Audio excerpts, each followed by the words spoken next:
हैन आज हामीहरु चाहिँ ट्र्याकिङ आएर छु गाइज हैन साथीहरु अगाडि गइसक्यो म चाहिँ पछाडि टक्क भिडियो बनाउँदै निराज छु अब हामी चाहिँ बोसनबाट तलतिर झर्दैछौँ हामी अब तौडा जाने हाम्रो प्लानिङ छ हाम्रो चाहिँ चम्पादेवीबाट चाहिँ हामी झरिसकेका छौँ गाइज अहिले हामी त्यो बिचको जङ्गलमा छौँ अब हामी चाहिँ बोसन भनेर ठाउँ रहेछ लोकेसन त्यसबाट हामी तल झर्दैछौँ अनि त्यहाँ तल झरेपछि बल्ल हामी तौडा जाने बाटो भेटाउँछौँ है त गाइज स्टे ट्युन गाइज गाह्रो भइरहेको छ यिनीहरूलाई उकालो ओह्रालो यस्तै छ गाइज है त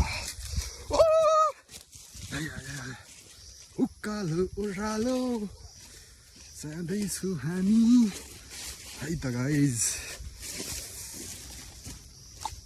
स्टे ट्युन गाइज खुट्टा लास थाक्यो